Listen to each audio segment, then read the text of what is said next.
Mercredi 14 août 2024, chers internautes de BLTV, bonjour et bienvenue sur Une minute dans le monde depuis le studio Rekia Madougou.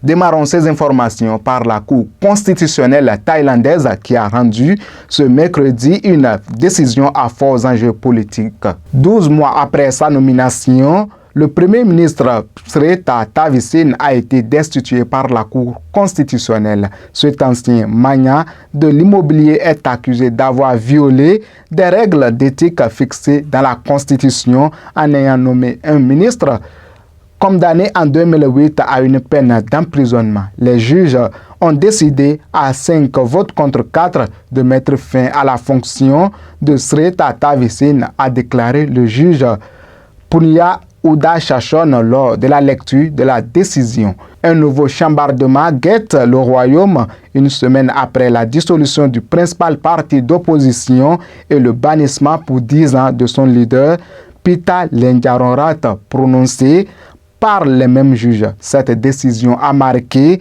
un recul des libertés démocratiques en Thaïlande, ont dénoncé l'ONU, Washington et des groupes de défense des droits humains.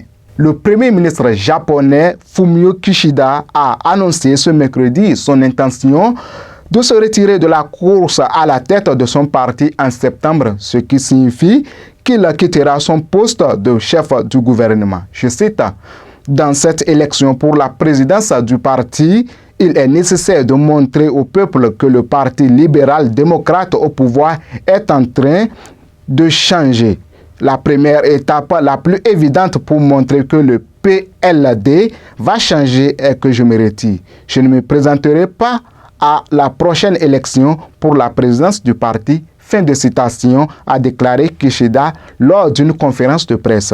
Fumio Kishida, 67 ans, est en poste depuis octobre 2021 et a vu sa cote de popularité chuter fortement, affaiblie par l'inflation qui frappe les foyers japonais et des scandales politico-financiers qui touchent le PLD. Le Parti libéral-démocrate au pouvoir au Japon presque sans interruption depuis 1945 doit organiser en septembre une élection interne pour désigner son leader et donc celui ou celle qui assurera les fonctions de Premier ministre.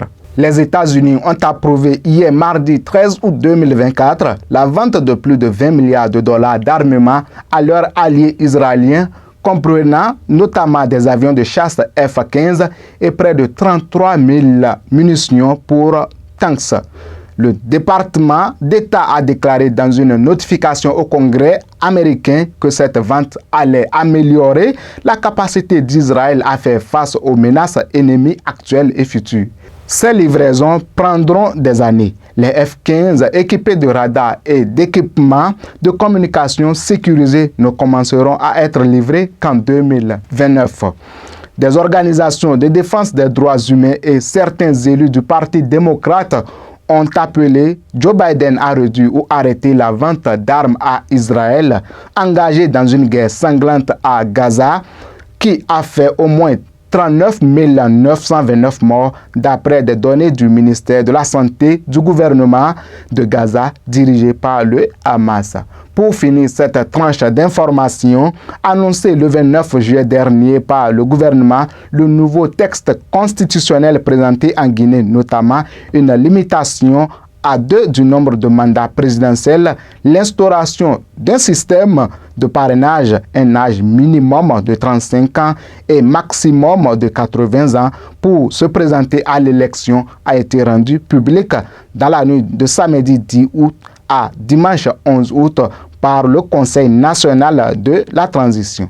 Comme nouveauté, le texte instaure dans son article 41 une république bicamérale avec une Assemblée nationale et un Sénat qui sera créé comme nouvelle institution. Ce projet s'inscrit ainsi dans une dynamique d'alternance et de bonne gouvernance.